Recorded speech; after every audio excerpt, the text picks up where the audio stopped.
All right, so welcome to the 11th lecture in this course on algebraic topology. I'm Norman Wildberger at the University of New South Wales. Today we're going to talk about rational curvature and winding numbers and turning numbers of curves in the plane. So I'm going to give a non-standard view of curvature. So the formulas that I'm going to introduce today are not found in textbooks on the subject. And I propose that the formulas that you're going to learn are going to be new and better. So it comes down, I suppose, to the notion of an angle in the plane, which is quite a problematic historical notion, actually. And in current usage, angles are used for two things. They're used in geometry and in trigonometry. And they're also used in discussing circular motion or certain types of problems involving what one might call angle chasing. And curvature also falls into this aspect of things.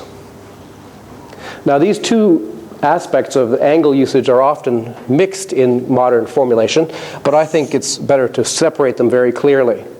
And instead of angle for geometry and trigonometry, as you may know, I much prefer the notion of spread found in rational trigonometry, which allows you to solve almost all those problems much simpler and a better way. Over here, when we're talking about circular motion or rotations or angle chasing, I'm also now going to introduce a new variant on an angle, which is a rescaling. So it's better to rescale.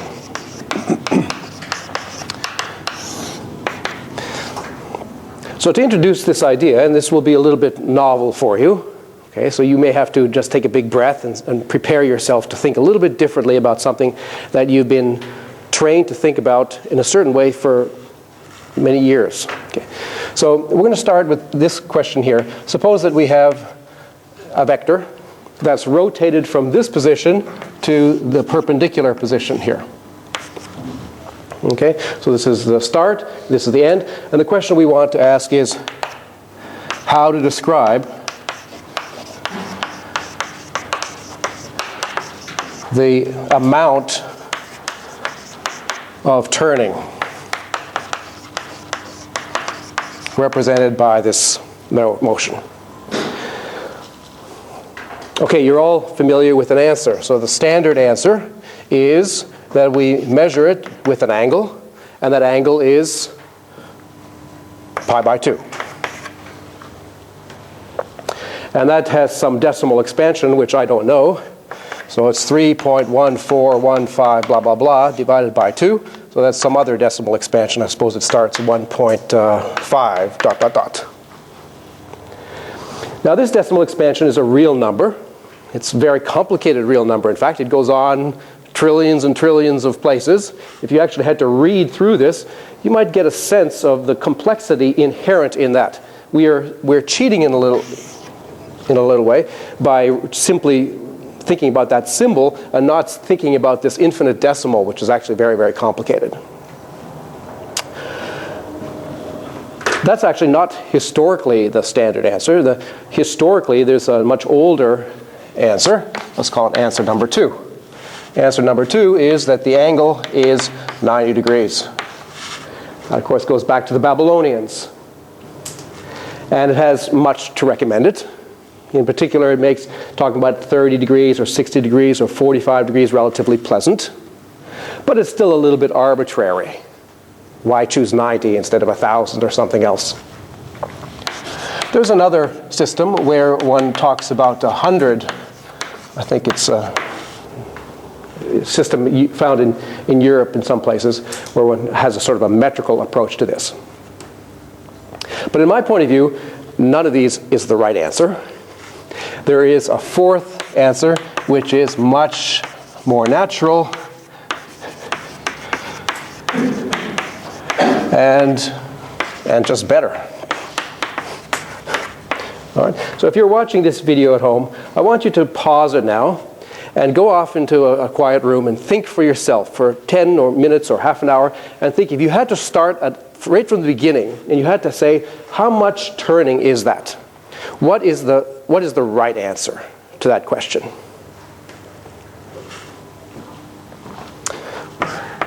It's a number. Class, any guesses to what that number might be? 1. That's not a bad guess. Quarter. Half. Oh, let's do this democratically. How many for a quarter? How many for a half? 1.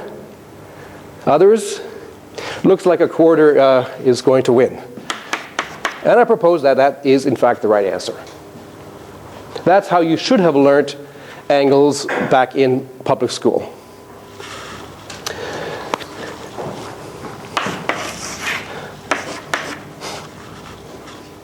Okay, so this has a lot of implications. Now we need to rescale and rethink what we've learned about angles and various formulas having to do with polygons and so on. And then we're going to get to curvature and turning numbers and winding numbers, and we're going to use this rescaled system. So let's think about what we're really doing. Well, we're regarding this natural turn all the way around as the basic unit. So this is a turn of 1. That's the basic unit. And if we have a more general, say, angle, let's say we'll draw a circle, and let's say we have going from there to there. And let's denote now this turning, this rescaled angle, by an arc with a little arrow in the middle rather than at the end. And let's denote it by tau for turning. Then in this case, the tau can be defined as a ratio of 2 displacements. The displacement, this one, divided by the unit displacement. So tau is a ratio of rotational displacements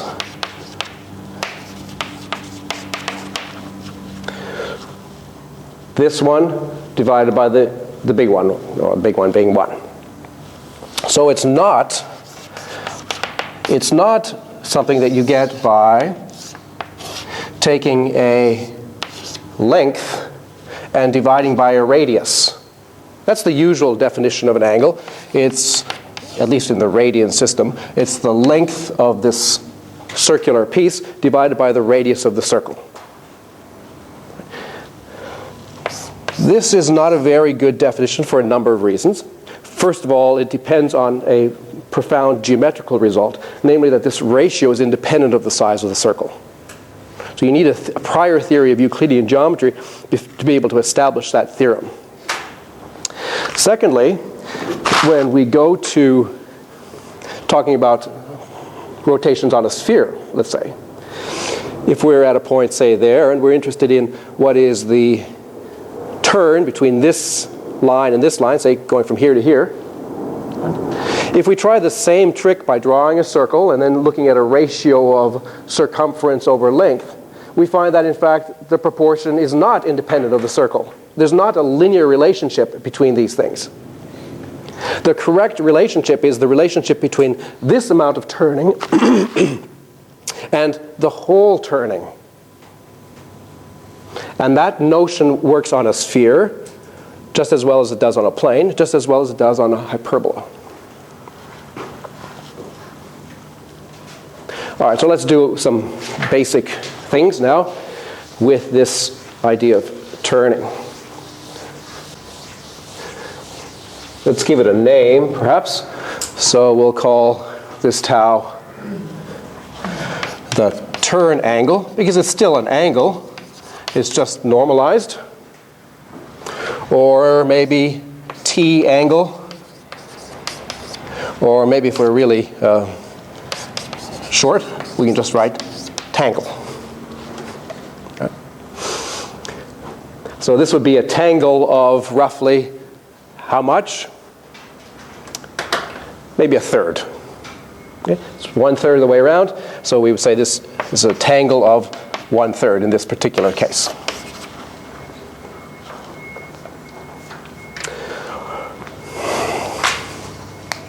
All right, so let's practice this a little bit. So, well, we've already said that's a tangle of 1/4. This is going to be a tangle of 1/2. If we have an equilateral triangle, then each of these turn angles, well, I'm supposed to do it like this.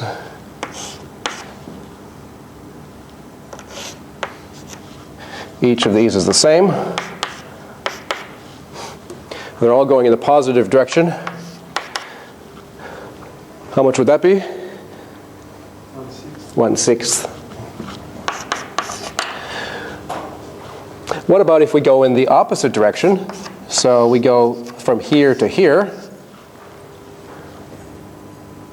Well, let's agree that that's a turn in the negative direction. We want to distinguish that from this one here. So we'll say that's a turn angle of -1/4. What if we go all the way around and then back up to the perpendicular position? Well, that's a turn of 1, and that's a turn of 1/4, so that's altogether a turn of 5/4.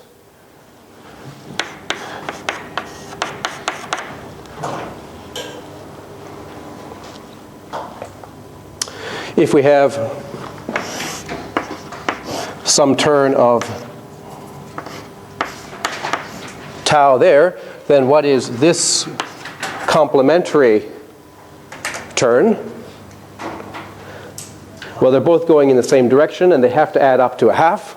So that should be 1/2 minus tau.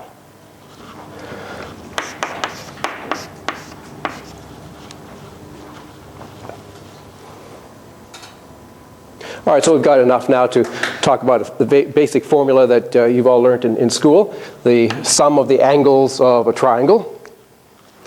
So now we're more interested in the sum of the turn angles of the triangle. And we'll orient them to be all positive. So this is the positive direction, and that's the negative direction by convention. And so we'll just talk about positive ones. So let's call that one, say, tau 1, and that one, sorry, tau 2, and that one, tau 3. Then how do we figure out what the sum of these turn angles is? Well, a good way of thinking about that is to think in terms of the complementary tangles. So if we extend that one, and then we extend that one, we extend that one. And we imagine having a vector that's, say, initially pointing in this direction. Okay. And we're going to rotate this vector. So it's like this. And then we're going to move it over here. And then we're going to rotate it till it's like this. And then we're going to move it up here and rotate it till it's like this. And that's back to where we started. So if we call this external turn angle, say mu1, and this one mu2, and this one mu3, then what we've just said is that mu1 plus mu2 plus mu3 is all the way around. That's a turn of 1.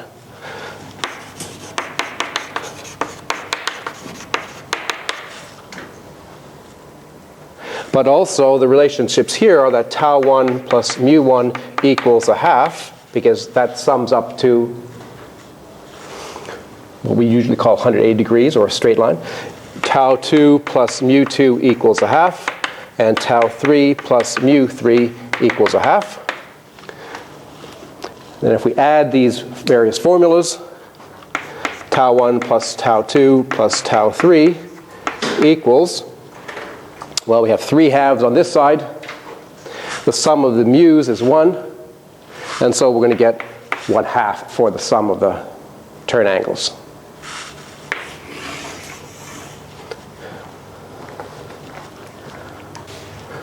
Let's do a quadrilateral. Same kind of story. So we'll suppose we have one turn angle tau 1, tau 2, tau 3, and tau 4. We have the external tangles mu 1, mu 2, mu 3, and mu 4. So then the situation here now is that the sum of the external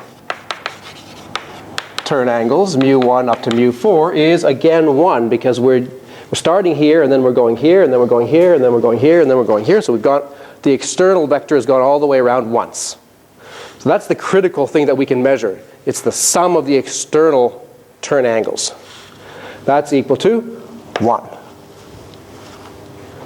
And otherwise, the relations are just as before. Tau 1 plus mu 1 equals a half. Tau 2 plus mu 2 equals a half. Tau 3 plus mu 3 equals a half. Tau 4 plus mu 4 equals a half. And when we add them all up, tau 1 plus tau 2 plus tau 3 plus tau 4 is going to be equal to, well, now there are 4 halves, which is a total of 2. And we have to subtract the sum of the mu's, which is 1. So we get 1 for the sum of the interior turn angles of a quadrilateral. And now I think it's pretty clear that we can generalize this to a general polygon. So suppose we have an n-gon.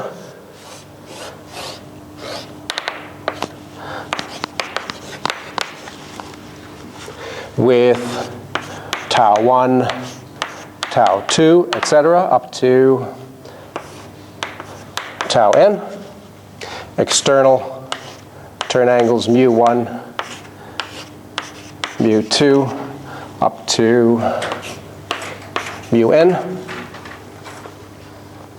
So exactly the same thing will happen. Mu 1 plus mu 2 all the way up to mu n will be equal to 1, since we're going all the way around with our vector.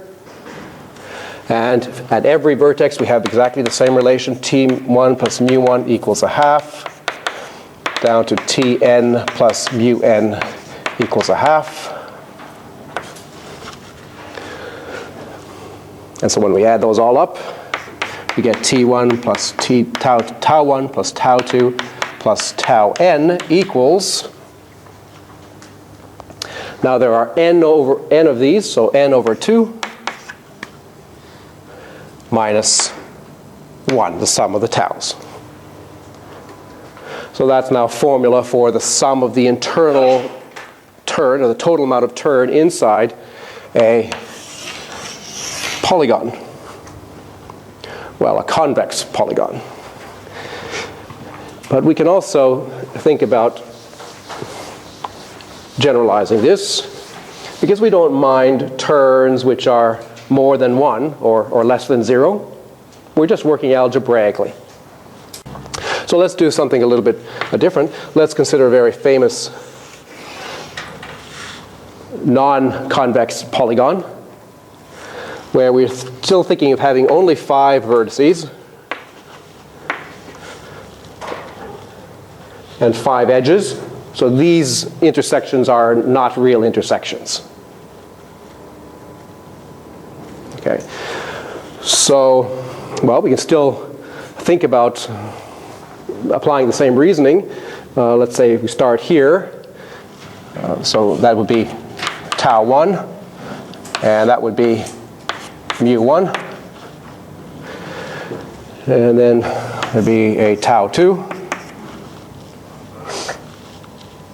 I suppose that would be mu 2, and so on. There'll be a tau 3, and a tau 4, and a tau 5.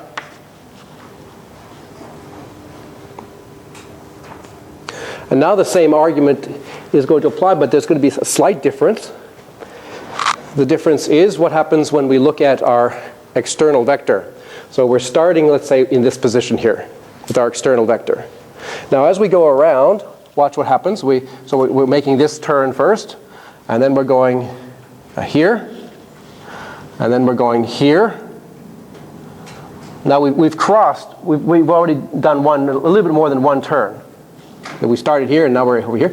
And then we keep going, and then over here. And we're back to where we started. And if you're just watching the pen, it's gone around twice.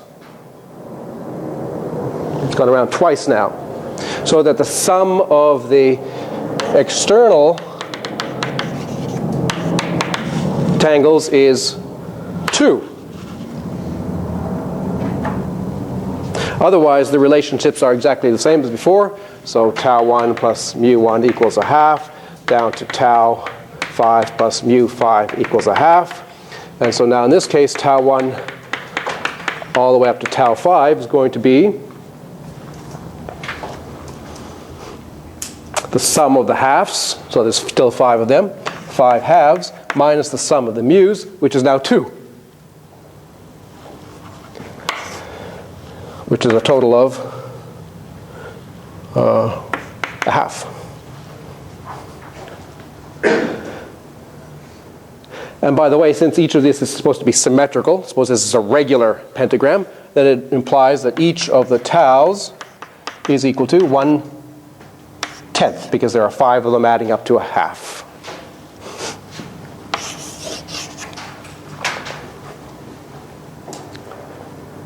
So there's a more general relation here that we see, that if we have a more general polygon, which is not necessarily convex,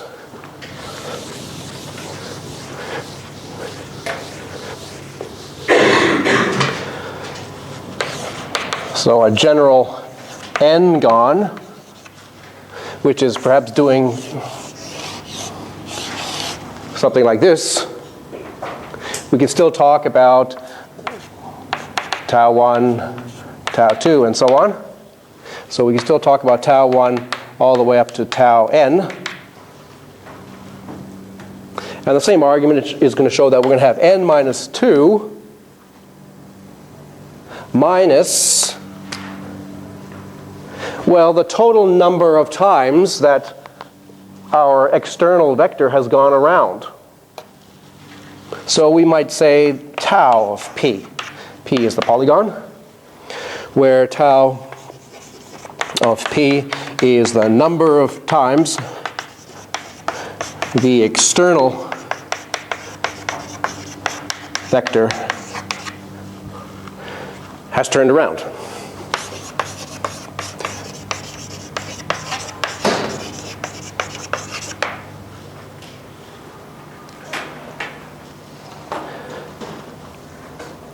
Now one could convert all this discussion to the usual angles by just remembering that the relationship between our turn angle and the standard angle is, well, we take the standard angle and we divide by 2 pi. So it's easy to convert any of these expressions to a more familiar angle, a more familiar formula involving pi's, but why would you want to? It's more natural this way. And we'll see that it's actually more useful in this way too when we go to polytopes and where things become a little bit more complicated. Okay, so before I leave polygons, there's an important alternate way of thinking about this, the relationship between the internal turn angles and the external ones.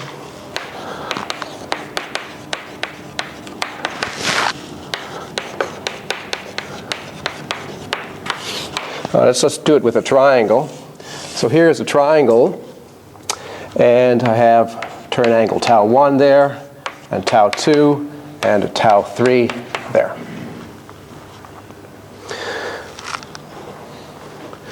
Now the alternate way is to think about not what a tangent vector is doing, which is sort of what we've been doing up till now. We've been following the path of the polygon with our tangent vector, but all to think instead of a normal vector. So let's say at this point there is a normal vector, and there's another normal vector. And if we follow the normal vector around, well, the normal vector just stays where it is. That's parallel. And then over here it swings around to this one. And over here we have a normal vector and another normal vector. And so we have actually 3 external normal turnings, which are, let's call it mu1 and mu2 and mu3. I'm using the same notation as before because they have the same values as the other mu's that I were considering. Why is that? Well, because this turn here of 90 degrees or a quarter is really a quarter turn, and that's a quarter turn. All the way around is 1, and so this turn tau 1 and this turn mu1 must still add up to a half.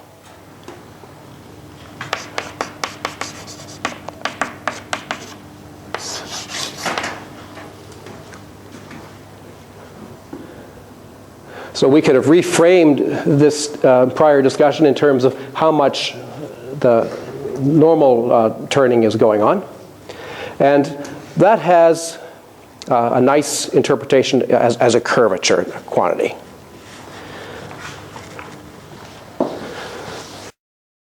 So we define, say, mu1 to be the curvature of the triangle at the vertex A1, let's say. Suppose that's A1 there.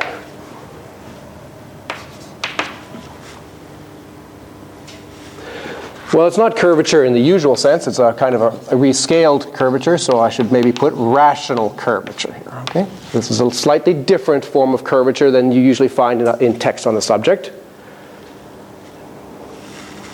But it's only a rescaling by 2 pi. And so what we could interpret this, what's going on here, as really a statement in terms of curvature. We can say that the total curvature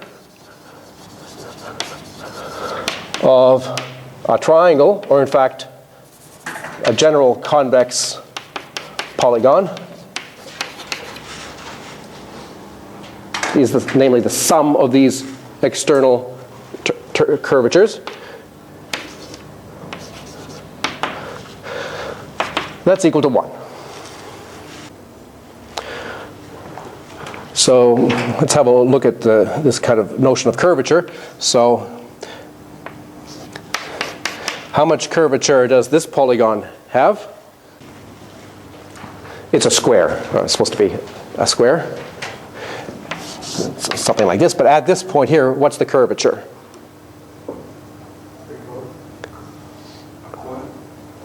Right, so here's our formula here. It's the amount of turning formed by the perpendiculars.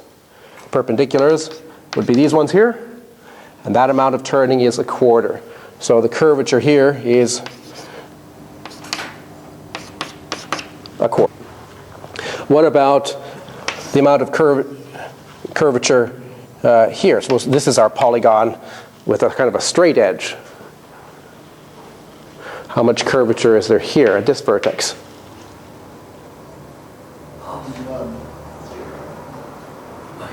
0, right? The curvature here is 0. Because the 2 perpendiculars are parallel, there's no turning between the perpendiculars, which is as it should be. That should be curvature 0. So all of the formulas that I derived for the circle, quadrilateral, pentagon, and so on are really contained in this formula for the total curvature. It's maybe more interesting than the sum of the interior angles or interior turn angles. What's the total curvature? But that's only for a convex polygon. Of course, if the polygon does something different, then we have a different amount of total curvature. All right, so now armed with this, let's talk about winding numbers. Winding numbers of a curve.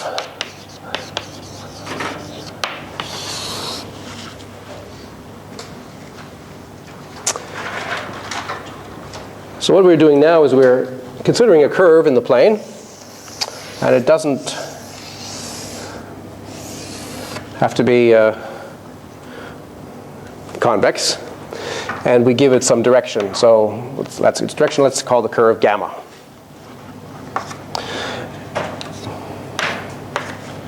And we choose a point. We're going to choose a point, and let's call that point there the point that we're talking about the winding number with respect to. So we're going to define the winding number of the curve with respect to the point O to be the total amount of turning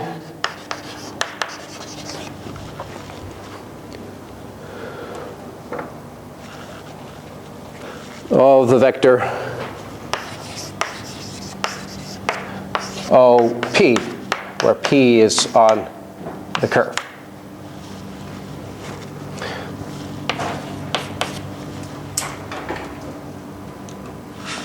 So what we're going to do is we're going to, here's our reference point. We're going to look at the vector joining O to P, and we're going to watch that vector and see what happens as we go around the curve. Okay? So I'm just going to follow the curve, and you can see what happens to our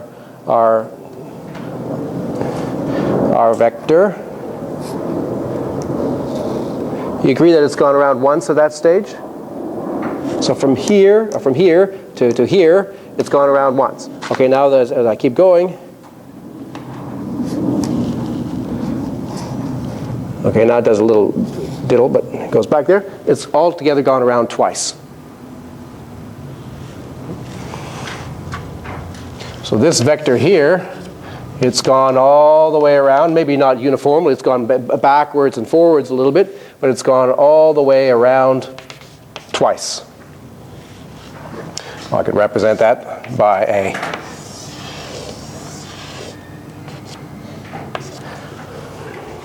loop like that.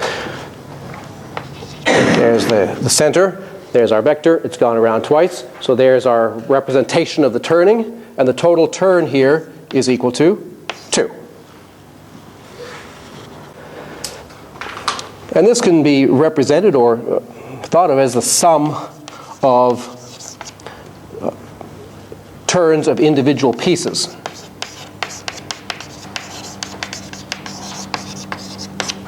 Individual segments of the curve. So if we broke up the curve into pieces, we could talk about the amount of turning of any piece. So say for this piece from here to here, we're talking about the turning from here to here. That would be a certain amount of turning, exactly in the sense of turn angle that we've been talking about. And then the total turning is simply the sum of all those turns of individual pieces.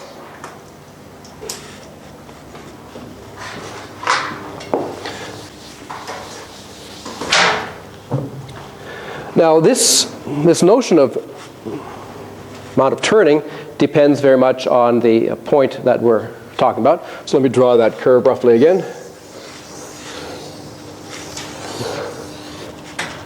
And we're going this way.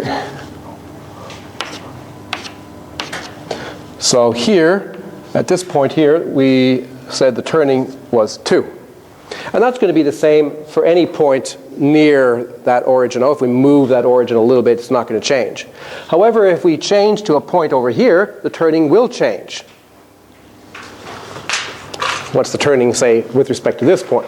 Okay, so I'm going to just follow it.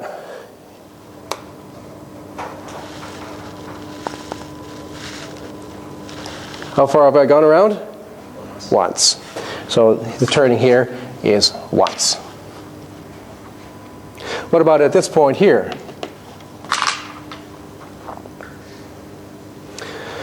Okay, let's follow it. So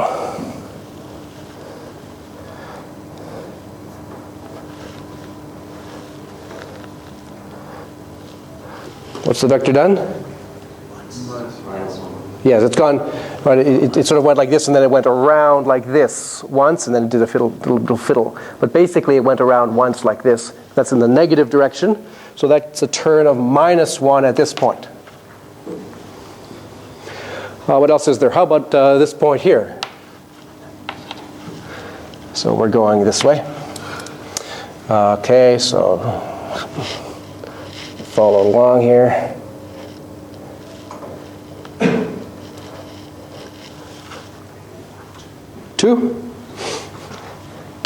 And I guess finally, what about over here? See, right, if we follow this around, it's going to be swinging back and forth, but it's never going all the way around. So the turn here is 0.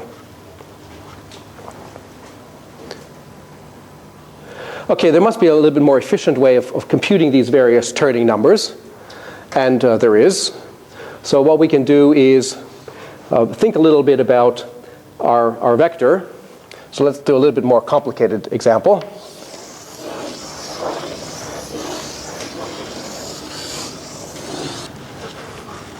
Okay, so give the orientation here.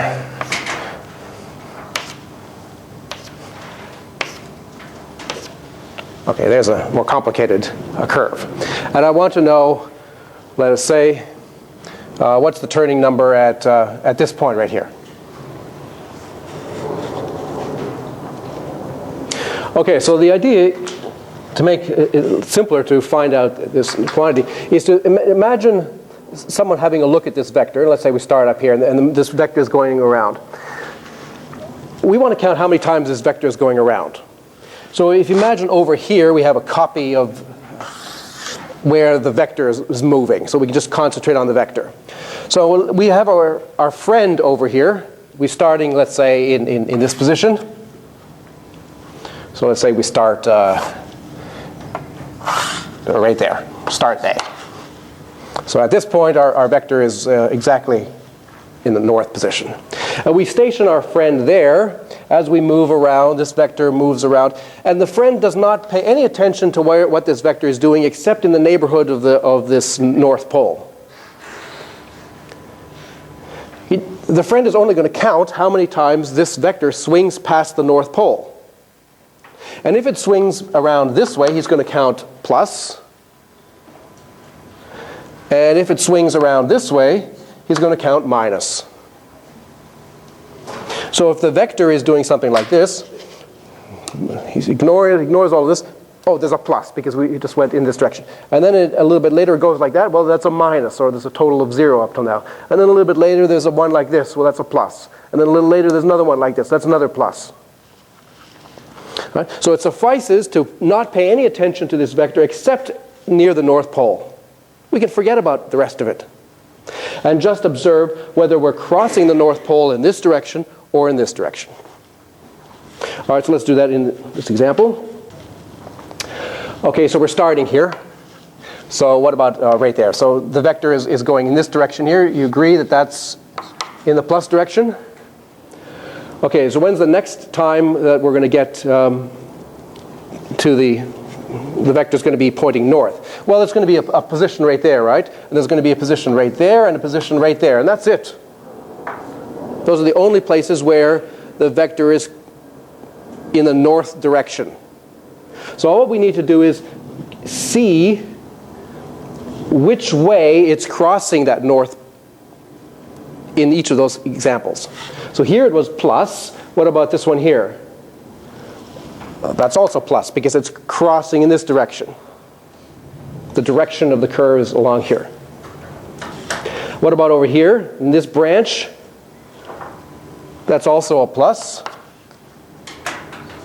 And this branch here, let's see that we were going in this direction here, that's a minus.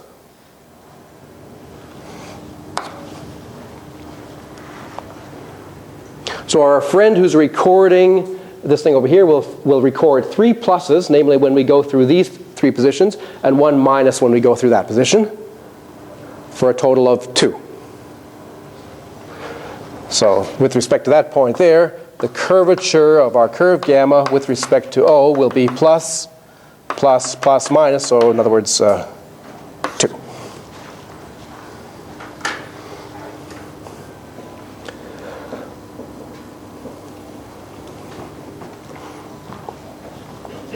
So that's the winding number of a curve. Okay, so there's now a related notion, but slightly different, called a turning number of a curve. Turning number of a smooth curve. It's important that we realize this is a more restricted notion, the turning number. Now we're talking about a smooth curve. That means one where smooth curve at each point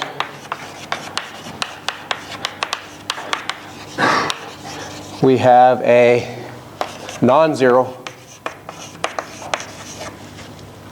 tangent vector.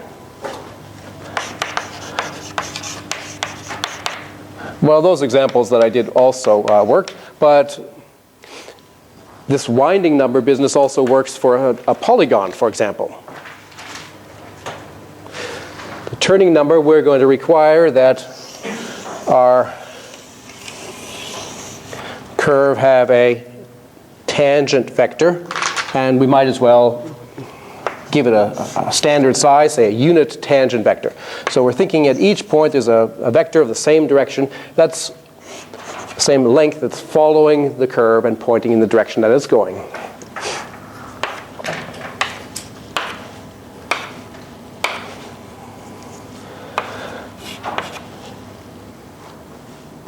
Okay, so now the idea is what we're going to do is we're just going to concentrate on the tangent vectors. And we're going to, over here, have a look at, on the unit circle, what's happening to the tangent vectors as we go around.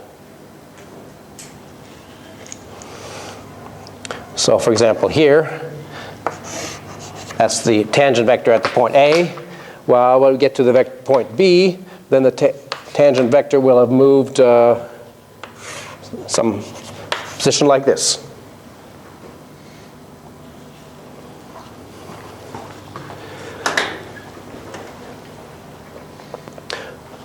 So basically we're doing the same thing like we're doing with the winding number, but instead of thinking about a vector from a fixed point to a point on the curve, we're thinking about the motion of the tangent vector itself. Okay, so let's see what happens to the tangent vector for this curve. So here we go. Okay, if I'm here, let me just try to see if I can try to more or less indicate what the tangent vector is doing. It's already down here. Here it'll be up, okay, and then it'll be like this, up, and then over here, down there, okay, you know, etc. Right? In other words, basically, I'm following what this vector does.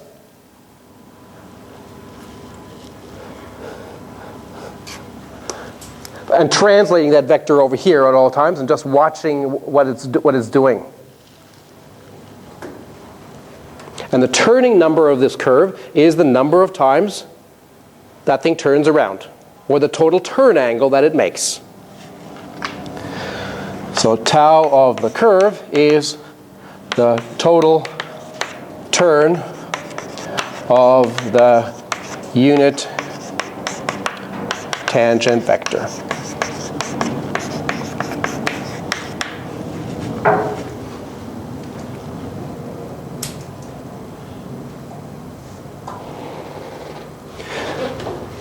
Is there a snappy way of figuring out what this is in the same way that we did with the winding numbers? Well, there is. We just concentrate again on one particular position of the tangent vector. Let's say, for the sake of argument, north. Okay, so we'll only concentrate on when is the tangent vector in the north position. So where are those points? Well, there will be one point, such point right there. There's a tangent vector pointing north. And where's the next position? Right here. Maybe we should do this in a slightly different color. Okay, so there's one north-facing tangent vector. There's another north. Not quite. I guess one over here. That's it, only those three.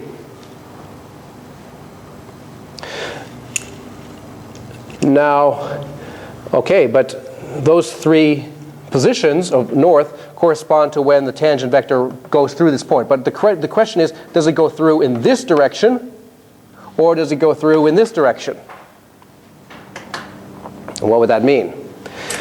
Well, this direction would count positive, and this direction would count negative. How are we going to tell a positive turning when it's going like this? When it's going like this. That means it's starting in a position like this and ending in a position like this. So that sort of corresponds to a situation where the curve is doing something like this. That's a plus. That records a plus for us. While going in this direction is a case where the tangent vector is moving through the north in this direction. That would correspond to, I guess, all of our plus. But if it had been something like, if at some point the curve had gone like this, then there would also have been a north, and then the previous one would have been in this side, and the one after would have been on this side, so we would have been going in this direction. So this would have counted for a minus, and that counts for a plus. So to get the total turning number of this curve, we are going to count pluses and minus. What's this one? I think they're all pluses in this case. Plus, plus, plus. And so the turning number of this example was 3. All right, so these are very basic aspects of curves. They almost belong to calculus in a way, amount of turning. Next time we're going to apply, there's a very rich family of applications of winding numbers, turning numbers, including the most important application of all of algebraic topology. So of all the various applications of algebraic topology, there's one that's most important, and we're going to be able to do it just from winding numbers of curves. So we'll do that next time. See you then.